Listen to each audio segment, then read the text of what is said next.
Sayın Valim, Sayın Tarım İl Vekilim, Sayın Valiliğimiz, Tarım İl Müdürlüğümüzle şu an bir protokol imzalayacağız.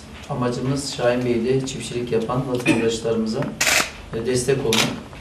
Daha önce de vatandaşlarımıza hem tohum hem gübre desteği sağladık.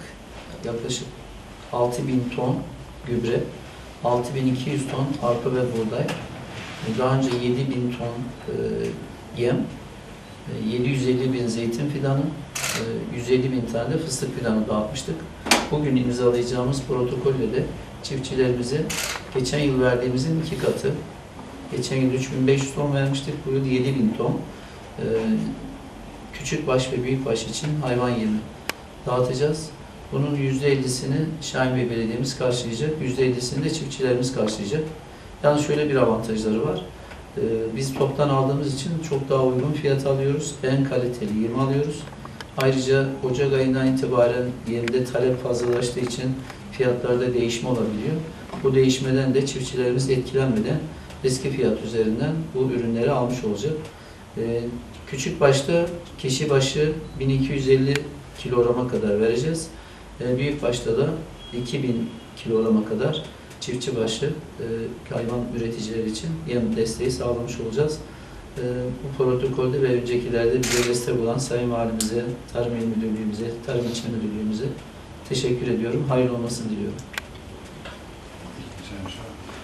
Hayırlı olsun diyorum Sayın Valim. Bize bu konuda düşen ne görev varsa onu sonuna kadar yerine getirmeye çalışacağız. Bize düşen dağıtma ile ilgili şeyde şu an çiftçi kayıtlarımızı yaptık, ilanlarımızı yapıyoruz. Bundan sonra dağıtımlarda inşallah eksiksiz bir şekilde yerine getireceğiz. Evet, teşekkür ediyoruz. Tabii bu protokolün de diğer Şahinbey Belediyesi'nin yaptığı tarımsal desteklerin de objektif kriterleri var. En güzeli o.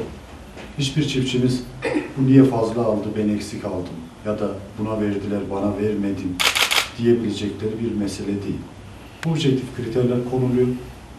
Hangi üreticiye ne kadar verileceği belirleniyor ve talep eden hepsine veriliyor. Bunu yaparken de %50'si üreticimizin desteği, %50'si belediyemizin desteğiyle. Rakam da gerçekten bir belediye ölçeğinde çevrilmesi zor bir miktar. Ama çiftçinin desteklenmesi, üreticinin desteklenmesi, bunun özendirilmesi, üretimin özendirilmesi çok önemli. Özellikle hayvancılık yapanların en önemli girdileri yem girdisi. Bunu bir nebze olsun rahatlatmak vatandaşımızın yüzünü güldürüyor. Ben emeklerinden dolayı Tamazoğlu Başkanımıza ve ekibine, Şahinbey Belediyesi'ne, organize eden İl Tarım Müdürlüğü ve çalışma arkadaşlarımıza teşekkür ediyorum. Hak sahiplerine de hayırlı uğurlu olsun diyoruz. 3200 kişiye mi verdik bu sene? 3500 mü? Çiftçi kayıt sistemine kayıtlı 3200 olsa. 3200. Yani hiç dışarıda kimse kalmıyor. Üretici olan herkes mutlaka bundan faydalanıyor. Şahinbey'de 3200 üretici var. 3200 kişinin de tamamına verilebilecek bir planlama var. Almama kendi seçenekleri ama isteyen herkese verilebilecek kadar bir planlama yapmışlar. Teşekkür ediyoruz. Sayın Valim, bir ilave olarak şu anda imkanı olmayan, hayvan yetiştiriciliği yapmak isteyip imkanı olmayanlara da bir çalışma yapıyoruz.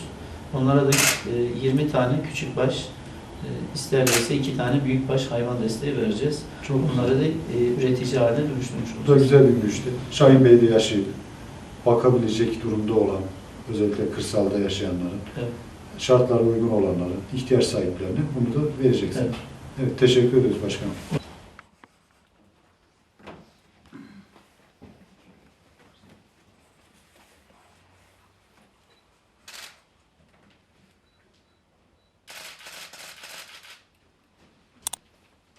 Teşekkür ederim.